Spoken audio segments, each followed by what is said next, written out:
Bonjour, bienvenue à Neutrinopolis, mon univers ferroviaire intriqué à la complexité quantique. Alors, aujourd'hui, je vous présente mes premiers pas avec la Z21, puisque j'ai reçu le produit il y a maintenant 4 jours. La première remarque à faire, c'est que, en fait, quand vous déballez votre colis, c'est que la boîte de la Z21, elle est énorme. Alors, je vous montre ça avec un DVD Blu-ray pour la comparaison des tailles. Et puis, à l'intérieur, la Z21 proprement dit, elle est vraiment toute petite, elle est minuscule. Alors, c'est vrai que quand même, il y a dans la boîte un routeur Wi-Fi. Mais voilà, c'est la première surprise, c'est la taille du produit. Alors, en fait, la première heure avec la Z21, je me suis arraché les cheveux pour comprendre comment je devais configurer le routeur de la Z21. Parce qu'au départ, c'est vrai qu'on a tous maintenant chez soi un routeur Wi-Fi, et donc je me posais la question de savoir pourquoi est-ce que dans la boîte il y avait un routeur Wi-Fi alors qu'on a tous chez soi déjà un routeur pour les usages domestiques. Et donc, je vous présente la solution que j'ai mise en place. Alors, la configuration de base, classique, que tout le monde a à la maison, c'est que vous avez Internet, vous avez un câble qui arrive chez vous, et puis vous avez un décodeur qui est fourni par votre opérateur télécom. À partir de ce décodeur, vous pouvez soit brancher la TV, soit brancher un téléphone fixe, et vous pouvez brancher un routeur wireless, donc un routeur Wi-Fi, qui vous sert pour votre usage domestique, vos ordinateurs, vos smartphones, etc. Ça, c'est la configuration classique que j'ai également à la maison. Alors, le problème, c'était dans cette configuration, d'introduire la Z21 et son routeur Wi-Fi. Alors, en fait, j'ai cherché quand même pendant une grosse demi-heure, 3/4 d'heure, comment je devais faire. Donc, en fait, entre la Z21 et son routeur, vous avez un petit câble Ethernet.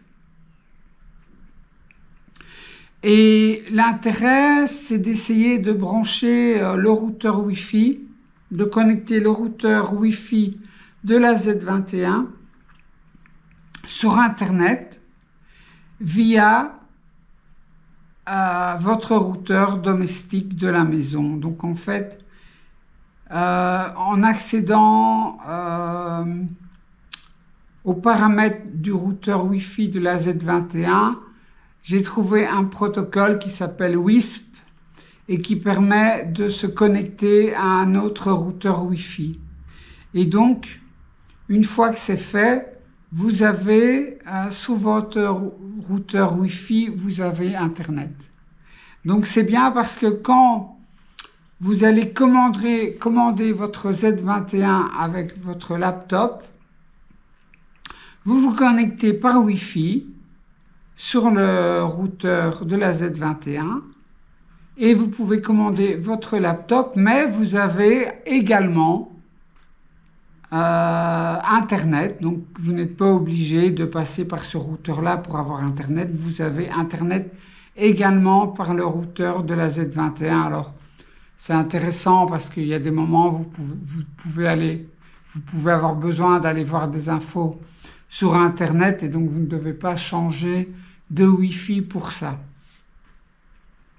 Alors, pour l'instant, mon laptop, il est connecté à ma Z21 via Wi-Fi et via le routeur de la Z21, mais je pense que quand je vais vraiment fonctionner, la Z21 va vraiment fonctionner en mode réel sur mon réseau, je pense que je mettrai un câble Ethernet entre mon laptop et le routeur de la Z21 pour que, en fait, il y ait moins de latence dans les temps de réponse. Mais pour l'instant, pour mes tests, utiliser le Wi-Fi, ça me convient très bien et ça fonctionne très bien. Alors, je vous montre comment configurer le routeur Wi-Fi de la Z21. Eh bien, une fois que vous vous êtes connecté, n'oubliez pas de vous connecter. Le Wi-Fi de votre ordinateur doit être connecté sur le routeur de la Z21. Et une fois que c'est fait, vous tapez le numéro IP du routeur Wi-Fi. Donc, pour le routeur de la Z21, c'est 192.168.0.1. Et vous arrivez sur une page du routeur Wi-Fi. Alors, je tape le mot de passe pour rentrer. Voilà. Et là, en fait, simplement, ce que j'ai fait, pas besoin d'aller dans tous les menus. J'ai été dans Quick Setup, Next, et alors ici j'ai choisi Wisp. Et ça permet de connecter le routeur à votre routeur domestique de la maison. Quand je fais Next, j'ai laissé dynamique, et puis en fait il va chercher tous les routeurs Wi-Fi qu'il trouve dans les environs. Et alors voilà, moi j'ai choisi le routeur de la maison, c'est le premier. Et puis il faut donner évidemment le mot de passe du routeur domestique. Alors les problèmes de routeur Wi-Fi de la Z21 étant résolus, j'avais vraiment envie de connecter mon logiciel à la Z21 pour enfin essayer cette fameuse commande dont je vous avais déjà parlé, la commande LAN-X mmWrite-byte pour essayer de commander mon ancien matériel des années 1990 avec le protocole Motorola Marklink. Donc j'étais vraiment impatiente de pouvoir essayer. Alors j'ai mis en fait quand même 1 heure pour réussir à établir la communication entre mon logiciel et la Z21.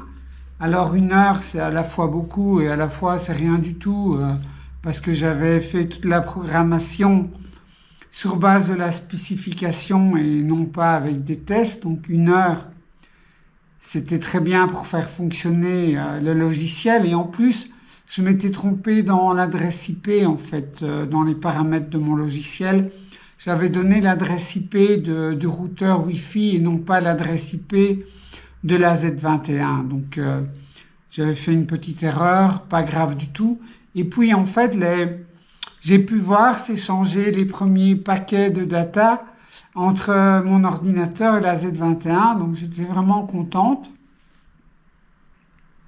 Et j'ai implémenté également, par exemple, toutes les commandes pour interroger les informations détenues dans la Z21.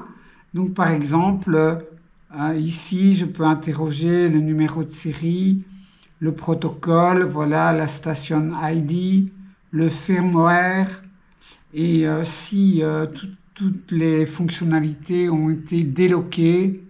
Et ici, oui, je peux tout faire avec ma Z21. Donc, j'étais impatiente aussi d'essayer ma fameuse commande pour utiliser mon vieux matériel. Et donc, pour ça, j'ai fait une page de test et regardez ce qui se passe quand je lance la commande.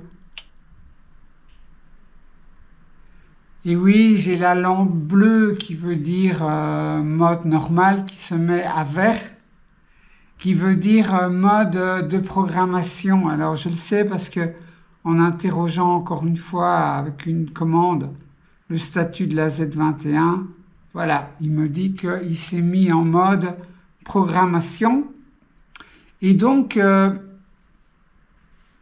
cette fameuse commande, ici, LAN X write byte, en fait, j'avais pas bien compris. En fait, elle permet simplement, c'est d'envoyer une commande au registre d'un vieux décodeur Motorola.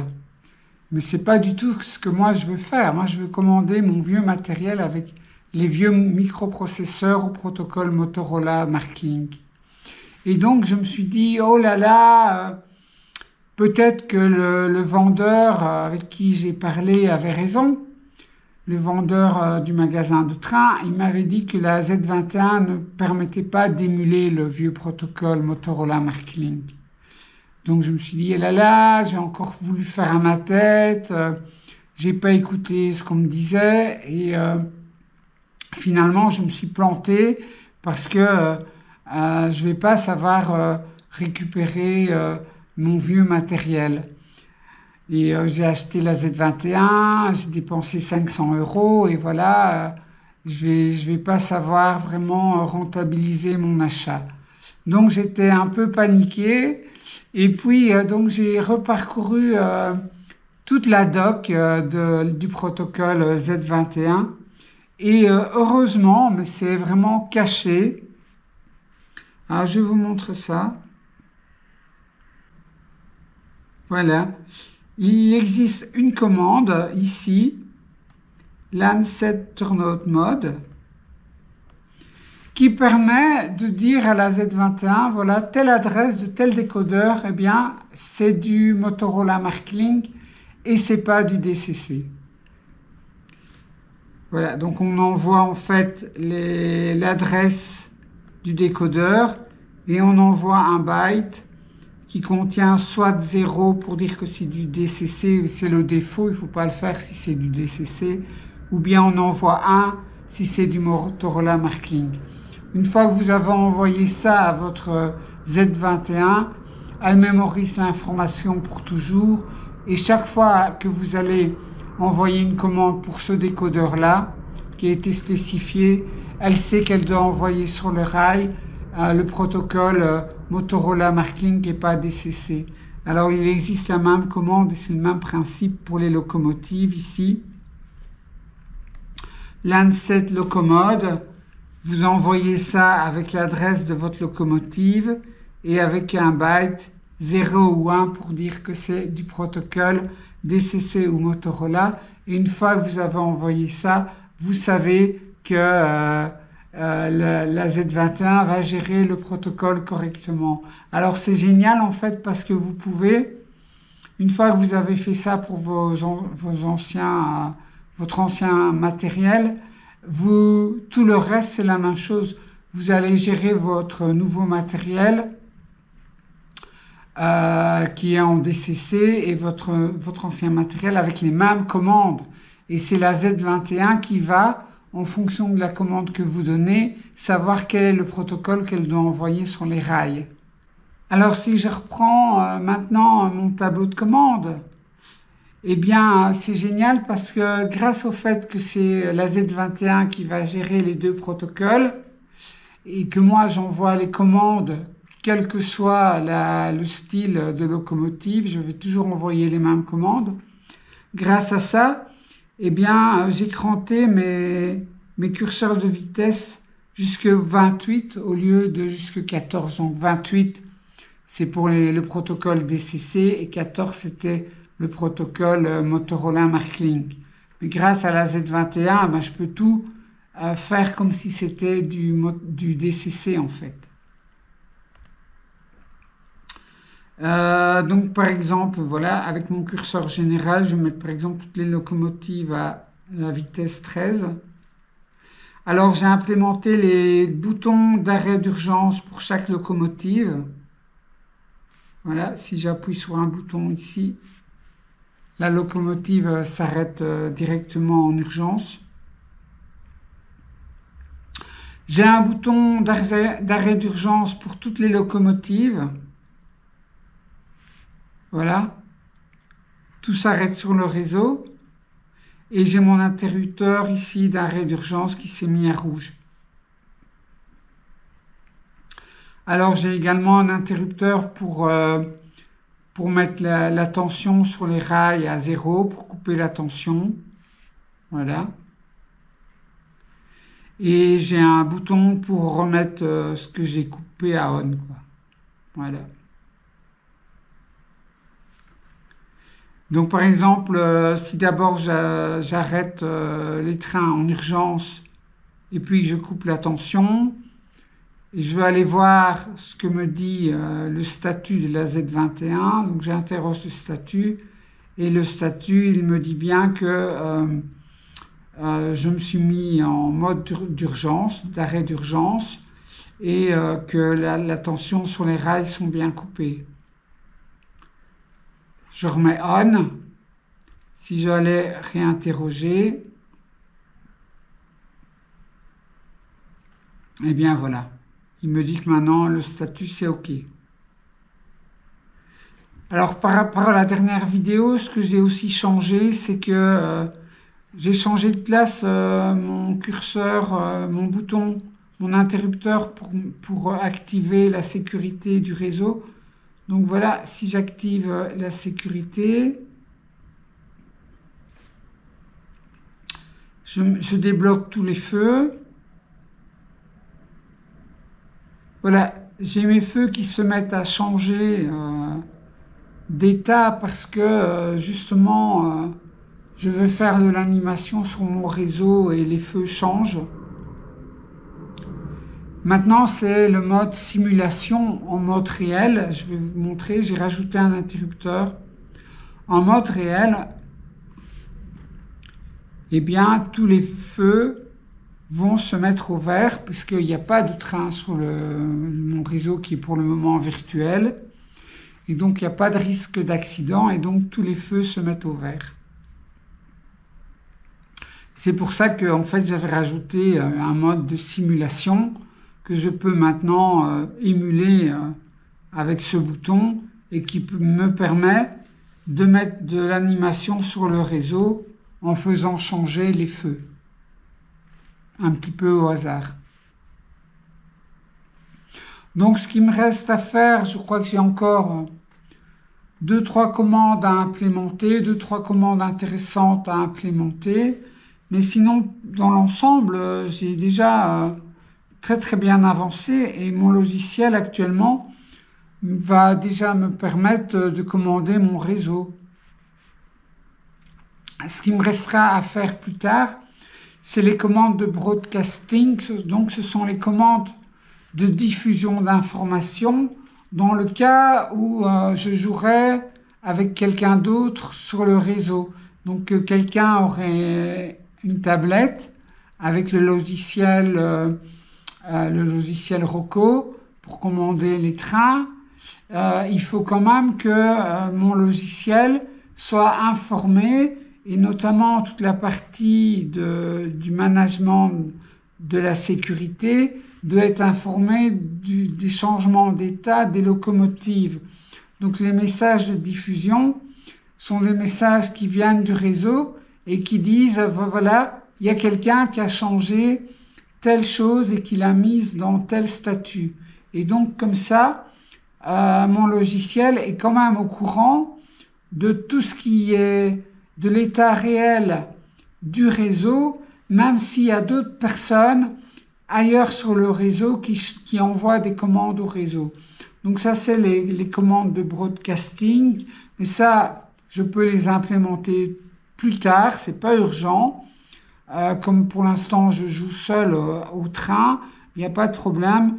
J'ai pas besoin de savoir réceptionner ces commandes-là. Voilà, c'est terminé pour aujourd'hui. Alors, sur les rails de la créativité, merci d'avoir voyagé avec moi. Mais n'oubliez pas que la prochaine station, c'est la vôtre, hein. Allez, je vous dis à très bientôt. Je vous souhaite encore une bonne année 2024 et à très bientôt. Salut, au revoir, ciao.